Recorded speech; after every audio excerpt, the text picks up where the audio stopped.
తిరిగి బీసీఎన్ న్యూస్కి స్వాగతం. ఎన్నికల కౌంటింగ్ రోజున ఎలాంటి సంబరాలకు, డీజేలకు, ఊరేగింపులకు, బాణాసంచ కాల్పులకు ఎలాంటి అనుమతి లేదని తాడేపల్లిగూడెం పట్టణ సీఐ సుబ్రహ్మణ్యం తెలిపారు.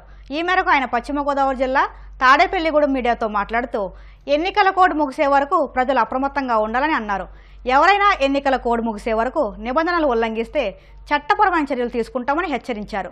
రాబోయే జూన్ 4 కౌంటింగ్ని ఉద్దేశించి ఆ రోజు ఎటువంటి గెలిచిన వారికి, పార్టీలు గెలిచిన వారికి ఎటువంటి ఊరేగింపులు కానీ, డీజేలు కానీ, మరి ఇతర ర్యాలీలు కానీ ఎటువంటి పర్మిషన్ లేదు. ఇది ఎలక్షన్ కమిషన్ ఉత్తర్వుల ప్రకారము ఎలక్షన్ కోడ్ ఆ రోజు వరకు కూడా అమల్లో ఉంటుంది కాబట్టి ఎటువంటి డీజేలకు కానీ, ర్యాలీలకు కానీ, మరి ముందు సామాజిక పరచడానికి కానీ ఎటువంటి పర్మిషన్ లేదు. అలా చేసిన ఎలక్షన్ కోడ్ అతిక్రమించిన వారందరిపైన చట్టపరమైన చర్యలు తీసుకొని వారి మీద కేసులు నమోదు చేయడం జరుగుతుంది.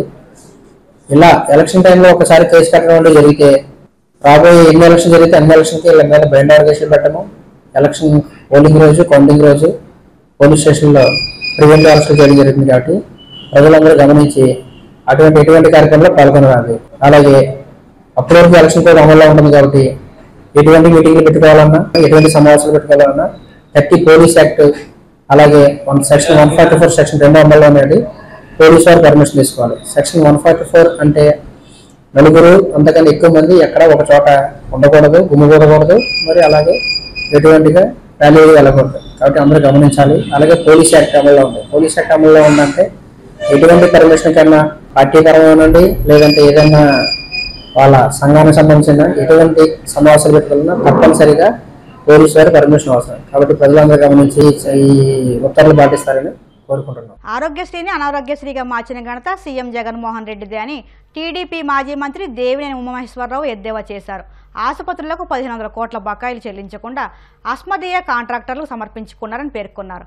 మంగళగిరి టీడీపీ కేంద్ర కార్యాలయంలో ఆయన మీడియాతో మాట్లాడుతూ ఆరోగ్యశ్రీ బకాయిలపై ప్రభుత్వం స్పందించడం లేదని, ఒప్పందం ప్రకారం 15 రోజుల్లో చెల్లించాల్సిన బకాయిలు 15 నెలలుగా పెండింగ్లో ఉన్నాయని అన్నారు. దీంతో ఆసుపత్రులు ఆరోగ్యశ్రీ సేవలు నిలిపివేశాయని అన్నారు. అడ్మినిస్ట్రేషన్ ఆసుపత్రులు, మానిటరింగ్ ఆసుపత్రులు అంటూ అర్థం కాకుండా చేశారని, ఈ ఆసుపత్రి కమిటీల కీలక బాధ్యతలను కోడికత్తి వ్యవహారంలో చికిత్స అందించిన వైద్యుడికి అందించారని ఆరోపించారు. ఆయన సిఫారసు చేసిన ఆసుపత్రులకు బిల్లులు చెల్లించి వాటిలోనూ కమిషన్లు తీసుకుని దోపిడీకి పాల్పడ్డారని పేర్కొన్నారు. ఆరోగ్యశ్రీ అమల్లో కూడా జగన్ నాటకమే. ఈరోజు ఆరోగ్యశ్రీ సేవలో నిలిపివేస్తామని నెట్వర్క్ హాస్పిటల్స్ అన్నీ కూడా 1వ నోటీసు, 2వ నోటీసు, 3వ నోటీసు దాకా వచ్చాయి. రేపు నుంచి రాష్ట్రంలో 26 జిల్లాల్లో ఆరోగ్యశ్రీ సేవలు బంద్ అవుతాయని నెట్వర్క్ హాస్పిటల్స్ అన్ని ప్రకటించినప్పటికి కూడా చీఫ్ సెక్రటరీ జవహర్ రెడ్డికి వైజాగ్ చుట్టూ తిరగటంలో ఉన్న శ్రద్ధ నెట్వర్క్ హాస్పిటల్స్ ఆరోగ్యశ్రీ డబ్బులు విడుదల చేయటంలో చిత్తశుద్ధి కనపట్ల.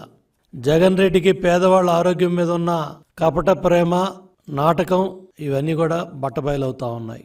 ఆగస్టు 2023 నుంచి ఇప్పటిదాకా 1500 కోట్లు పేద మధ్యతరగతి కుటుంబాలు ఏదైతే ఆరోగ్యశ్రీ సేవలు ఉపయోగించుకుంటారో ఆ డబ్బులు కట్టడానికి, బటన్ నొక్కటానికి మీకు తీరిక లేదంటే 15 నెలలుగా మీ బడాయి కబుర్లు ఎవరో చెప్తారని నేను జగన్ రెడ్డిని ప్రశ్నిస్తున్నా ఉన్నాను. 15 నెలల నుంచి ఆరోగ్యశ్రీ హాస్పిటల్స్కి 1500 కోట్లు బకాయిలు పెట్టి పేదల మధ్యతరగతుల ఆరోగ్యం గురించి, వాళ్ళ జబ్బుల గురించి మొన్న మీ ప్రచార కార్యక్రమాల్లో మీరు మాట్లాడిన మాటలో ఇవాళ ఎవరు సమాధానం చెప్తారు? ఈ మంత్రులు, ఎమ్మెల్యేలు కానీ, లండన్లో ఉన్న ముఖ్యమంత్రి చెప్తాడా? వైజాగ్ చుట్టూ తిరుగుతా ఉన్న చీఫ్ సెక్రటరీ జవహర్ రెడ్డి చెప్తాడా? దగ్గర తెలుగుదేశం ప్రభుత్వంలో ఎన్టీఆర్ ఆరోగ్య సేవల కింద అప్పటికప్పుడే క్లెయిమ్ రాగానే 70% నిధులు విడుదల చేసేవాళ్ళం. దగ్గర 5330 కోట్లు ఖర్చు పెట్టి తెలుగుదేశం ప్రభుత్వంలో అన్ని కష్టాల్లో సుమారు 12 లక్షల మందికి సేవలన్నీ కూడా, వైద్య సేవలు, పేదవాళ్ళ ఆరోగ్యం పట్ల కట్టాల్సిన డబ్బులన్నీ కూడా హాస్పిటల్స్కి ఆ రోజుల్లో కట్టి ఏ ఇబ్బంది లేకుండా పేదల ఆరోగ్యాన్ని కాపాడారు తెలుగుదేశం ప్రభుత్వంలో నారా చంద్రబాబు నాయుడు గారు. ఇవాళ జగన్మోహన్ రెడ్డి మార్చి నెలలో దగ్గర 13,000 కోట్ల కాంట్రాక్టులకు బటన్ నొక్కాడు. పేదలకు ఇవ్వాల్సిన పెన్షన్ డబ్బులు కూడా ఏప్రిల్లో 3 రోజులు 4 రోజులు డబ్బులు అందకు కూడా ఇబ్బంది పడ్డారు. మే నెలలో కూడా అదే జరిగింది తంతు. అటువంటిది మే 17న మీరు నొక్కిన 4,000 కోట్ల బటన్ నొక్కుల్లో 2,000 కోట్లు కాంట్రాక్టర్లకు వెళ్ళాయి. దగ్గర 15,000 కోట్లు మీ అస్మదీయులకి, మీ ఎమ్మెల్యేలు, మంత్రులు, కాంట్రాక్టర్లు, అస్మదీయులకి, కాంట్రాక్టర్లకి, ఏజెన్సీలకు కట్టడానికి 15,000 కోట్లు ఉన్నాయి. పేద మధ్యతరగతి ఆరోగ్యం హాస్పిటల్స్ కట్టాల్సిన డబ్బులు 1,500 కోట్లకి జగన్మోహన్ రెడ్డి చేతులు రాలా, చీఫ్ సెక్రటరీకి చేతులు రాలా, ప్రభుత్వ సంబంధిత అధికారులకు చేతులు రాలా. పేదల ఆరోగ్యం పట్ల మీకు ఏమాత్రం చిత్తశుద్ధి అర్థమవుతా ఉంది. నాసిరకం మద్యం దాగిచ్చారు. దగ్గర 35 లక్షల మంది ఆరోగ్యం పాలయ్యారు. దాంట్లో దగ్గర 30,000 మంది చనిపోయినట్టు కూడా పత్రికల్లో రకరకాల కథనాలన్నీ కూడా మనం చదివాం. ఇవాళ మీరు ఈ హాస్పిటల్స్కి డబ్బులు ఆపి మీ కాంట్రాక్టర్లకి, మీ ఏజెన్సీలకి డబ్బులు నొక్కుంటా ఉన్నారంటే మీ చిత్తశుద్ధి ఏంటో రాష్ట్ర ప్రజలకు అర్థమవుతుందని చెప్పి కూడా నేను తెలియజేస్తా ఉన్నాను. ఇవాళ మీరు అడ్మినిస్ట్రేటివ్ హాస్పిటల్స్ ఏమో 13 అంటారు, మానిటరింగ్ హాస్పిటల్స్ ఏమో 26 అంటారు. మొత్తం అర్థం కాకుండా వైద్య ఆరోగ్య రంగాన్ని మీ అధికారులు మీరు కలిసి కోడికత్తి డాక్టర్కి ఆంధ్రప్రదేశ్లో హాస్పిటల్ కమిటీలకు చైర్మన్గా పెట్టి మీ కోడికత్తికి గాయానికి కుట్లేశారని 1,000 కోట్లు పైగా కోడికత్తి డాక్టర్కి చైర్మన్గా పెట్టి ఆయన ఖర్చు పెట్టే విధంగా 1,000 కోట్లు ప్రభుత్వ డబ్బుని, కేంద్ర రాష్ట్రాలు ఇచ్చిన డబ్బుని ఆ విధంగా దుర్వినియోగం చేసింది కూడా పత్రికల్లో, ప్రజల్లో చర్చ జరుగుతూ ఉన్నాయి. దీనికి సమాధానం చెప్పరు, దీనికి సమాధానం చెప్పే పరిస్థితి లేదు. ఇవాళ దగ్గర ఏదైతే మీ అస్మదీయులకి మీ కోడికత్తి డాక్టర్ రికమెండ్ చేసిన నెట్వర్క్ హాస్పిటల్స్, అది హైదరాబాద్ అవ్వచ్చు, బెంగళూరు అవ్వచ్చు, మెడ్రాస్ అవ్వచ్చు, మీకు నచ్చిన హాస్పిటల్స్లో ముఖ్యమంత్రి కార్యాలయం బిల్లులు క్లియర్ చేస్తే వాటిల్లో కూడా పర్సంటేజీలు, వాటిల్లో కూడా దోపిడీ. మీరు ఎచ్చుగా బడాయిగా చెప్పుకునే ఇవాళ కట్టే హాస్పిటల్స్లో ఇన్ఫ్రాస్ట్రక్చర్, మెడికల్ కాలేజీ బిల్డింగుల్లో కూడా 300 కోట్లు కమిషన్లు దండుకున్నారంటే ఆ డబ్బులు కట్టినా ఇవాళ ఆరోగ్యశ్రీ హాస్పిటల్స్లో వైద్య సేవలు ఆగుండేవి కాదు. ఇవాళ లండన్లో ఉన్న ముఖ్యమంత్రికి ఇవేమీ పట్టే పని లేదు. ఆపద్ధర్మ ముఖ్యమంత్రికి హ్యాపీగా ఆయన కార్యక్రమాలు, ఆయన అక్కడ హాస్పిటల్స్, ఆయన జబ్బులు, ఆయన వాటిలో ఉన్నాడు. ఇక్కడ పేద మధ్యతరగతి ప్రజల ఆరోగ్యం గాల్లో ఉండే పరిస్థితి ఉంది. కాబట్టి దీని మీద ఎమ్మటే స్పందించాలని సంబంధిత అధికారులని, చీఫ్ సెక్రటరీని డిమాండ్ చేస్తూ ఉన్నాను. సార్వత్రిక ఎన్నికల కౌంటింగ్ ప్రక్రియ సజావుగా సాగేందుకు ప్రతి ఒక్కరూ సహకరించాలని కాకినాడ ఎస్పీ సతీష్ కుమార్ పేర్కొన్నారు. కాకినాడ సూర్యకళా మందిర్లో బుధవారం నియోజకవర్గానికి చెందిన వివిధ పార్టీల ముఖ్య నేతలతో సమావేశం నిర్వహించారు.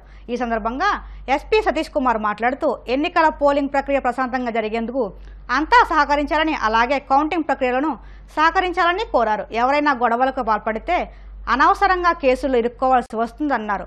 ఎన్నికల్లో గెలుపొందిన వారు విజయోత్సవ ర్యాలీలు నిర్వహించాలంటే అనుమతులు తప్పనిసరిగా తీసుకోవాలని చెప్పారు.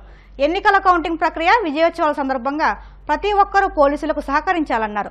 ఈ సమావేశంలో Kakinada DSP K Hanumantharao, Kakinada town సిఐలు నాయక్, కృష్ణ భగవాన్, సుమన్, సురేష్ బాబు పాల్గొన్నారు. మన అదర్ డిస్ట్రిక్ట్స్ గురించి లేదు కానీ మన కాకినాడ డిస్ట్రిక్ట్ వరకు మన పోలింగ్ ఎలక్షన్ అనేది ప్రశాంతంగా జరిగింది, కౌంటింగ్ కూడా ప్రశాంతంగా జరిగింది. కాన్ఫిడెన్స్ తో పాటు మనం ఊహించాలంటే మన డిస్ట్రిక్ట్ కూడా మంచి పేరు అనేది ఖచ్చితంగా ఒక కాకినాడ అంటే ఒక పీస్ఫుల్ టౌన్, ఎంటైర్ డిస్ట్రిక్టే ఒక పీస్ఫుల్ డిస్ట్రిక్ట్ అనే ఒకటి విషయం మాత్రం అన్ని చోట్ల ఉంది. సో అది ఖచ్చితంగా మనం కాపాడాలని చెప్పేసి కోరుకుంటున్నాను. మనం ఎక్కడ కూడా ఫర్ ఎగ్జాంపుల్ ఘాటీ సెంటర్ ఉంది, బాలాజీ చెరువు సెంటర్ ఉంది, ఎంఎస్ఎన్ చారిటీస్ ఉంది, దుమ్మలపేట ఉంది, ఎటిమోగా ఉంది, జడ్పీ సెంటర్ ఉంది, అంబేద్కర్ భవన్ సెంటర్ ఉంది. ఇదన్నింటిలో కూడా అనవసరంగా ఎవరు ముందు కూడాల్సిన అవసరం లేదు. 144 ఉంది, 38 యాక్ట్ ఉంది. మీకు మళ్ళీ విక్టరీ ప్రొసెషన్ వేరే ఏదైనా గ్యాదరింగ్ కావాలంటే మీరు దాన్ని కలెక్టర్ గారు రేపు మీకు మీటింగ్ పెడతారు, అప్పుడు కలెక్టర్ గారు మీకు క్లారిటీ ఇస్తారు. మీరు అప్పుడు మీరు ఏం కావాలో అది చేసుకోవచ్చు, కానీ ఎక్కడ కూడా గ్యాదర్ అవ్వడానికి ఇది లేదు. అందుకే మేము 144 ప్రొటెక్ట్ చేయడం జరిగింది. మీరు అందరూ కూడా మీరు కింద ఉన్న వాళ్ళందరికీ దీన్ని బ్రీఫ్ చేస్తూ ఎవరు కూడా అనవసరంగా ఎక్కడ కూడా ఉన్నాం, ఎవరితో పాటు గొడవ చేయకుండా అని చెప్పేసి నేను రిక్వెస్ట్ పెడుతున్నాను. అదేవిధంగా ఇప్పుడు మన పిల్లలు ఉంటారు, మన పిల్లలు స్కూల్కి వెళ్తుంటారు. మనము 13th మన పోలింగ్ డే ఎలాగా కొంత శాంతికరమైన పద్ధతిలో జరిగిందో అదేవిధంగా కౌంటింగ్ రోజు కూడా మనము శాంతి భద్రతతో పాటు మన ప్రజల సపోర్ట్తో పాటు ప్రశాంతంగా జరిపించాలన్న ఒక ఉద్దేశంతో పాటు ఈరోజు మనం మీటింగ్ కండక్ట్ చేయడం జరిగింది. దీంట్లో మనకు 144 సెక్షన్ 30 సెక్షన్లు అమల్లో ఉండడము, తర్వాత మన కలెక్టర్ సార్ కూడా మన కమింగ్ డేస్లో ఆల్ పొలిటికల్ పార్టీస్ మీటింగ్ పెడతారు. దాంట్లో వాళ్ళకి ఏదైనా డౌట్ ఉందంటే ఈ కౌంటింగ్ ఏజెంట్ సంబంధించినది కానీ తర్వాత JNTU లోపలికి కౌంటింగ్ సెంటర్ లోపలికి ఏదైనా డౌట్ ఉన్నప్పుడు కానీ అది సార్తో పాటు తీర్చుకోవాలని చెప్పేసి అందరినీ కూడా ఎలాంటి అవనీయ సంఘటనలు పాల్గొకుండా మనకి లా అండ్ ఆర్డర్ సిచ్యువేషన్ని రెస్పెక్ట్ చేస్తూ పోలీస్తో పాటు కోఆపరేట్ చేస్తూ ఈ కౌంటింగ్ డేని సక్సెస్ఫుల్గా జరిపించాలని కూటమిదే గెలుపని సర్వేలని చెబుతున్నాయని టీడీపీ నేత గంటా శ్రీనివాసరావు ధీమా వ్యక్తం చేశారు. విశాఖలో నిర్వహించిన టీడీపీ నేతల మీడియా సమావేశంలో ఆయన మాట్లాడుతూ జూన్ 9న సీఎంగా చంద్రబాబు ప్రమాణ స్వీకారం చేస్తారంటూ ధీమా వ్యక్తం చేశారు. రాష్ట్రంలో అన్ని శాఖలు పడకేశాయని విమర్శించారు. ఎన్ని సీట్లు వస్తున్నాయో జగన్ చెబితే ఐపాక్ టీం చప్పట్లు కొడుతుందని, ఇది విడ్డూరం కాకపోతే ఇంకేంటని అన్నారు. బటన్ నొక్కడమే గానీ ఆరోగ్యశ్రీకి బిల్లులు చెల్లించలేదని పేర్కొన్నారు.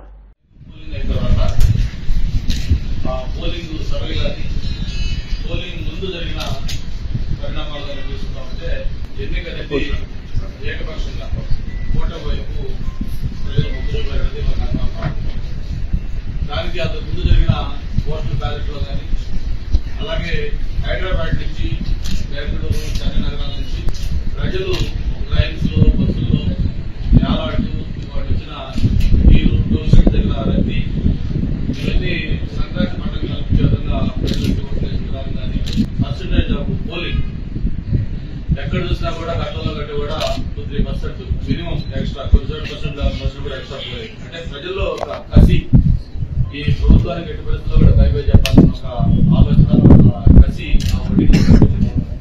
వీటన్నిటితోటి అంతేకాకుండా మనం పోలింగ్ అయిన తర్వాత కూడా 150 కాన్స్టిట్యూషన్ లో మరి చంద్రబాబు నాయుడు గారు, పవన్ కళ్యాణ్ గారు, పురంధేశ్వరి గారి ఆదేశాల మేరకు మొత్తం రివ్యూలు కూడా చేసుకుంటే బూత్ వైజ్ కూడా అనాలిసిస్ ఎక్కడ చూసినా కూడా ఒక పాజిటివ్ వేవ్ కూటమికి కనిపించిన విషయం మనం చూస్తాం.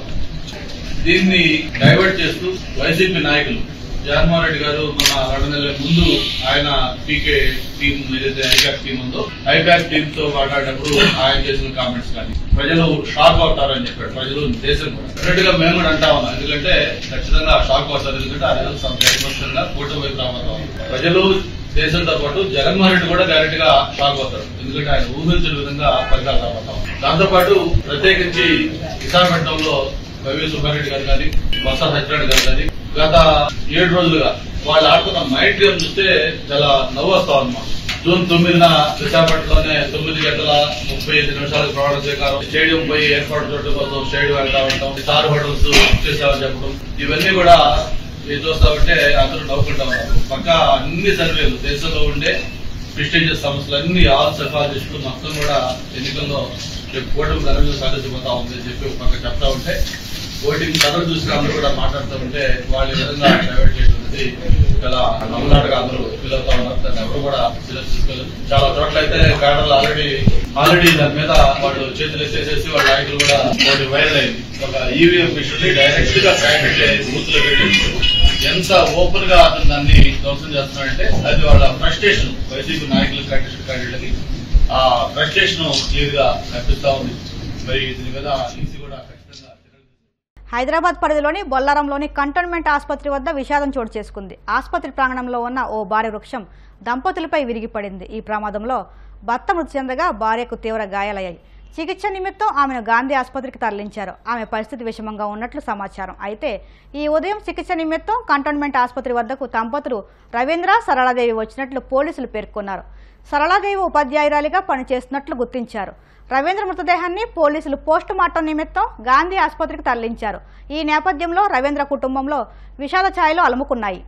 వార్తలు ముగించే ముందు ముఖ్యాంశాలు మరొక్కసారి. తిరుపతి గంగమ్మ జాతరకు పోటెత్తిన భక్తులు. కర్ణాటక, తమిళనాడు నుంచి వేలాదిగా తరలి వచ్చిన భక్తులు.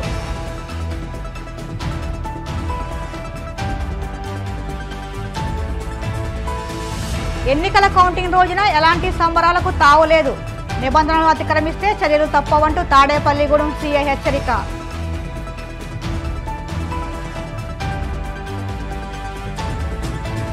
ఆరోగ్యశ్రీని జగన్ నిర్వీర్యం చేశారన్న మాజీ మంత్రి దేవినేని ఉమ. ఆసుపత్రులకు 100 కోట్లు బకాయిలు పెట్టారంటూ ఆగ్రహం.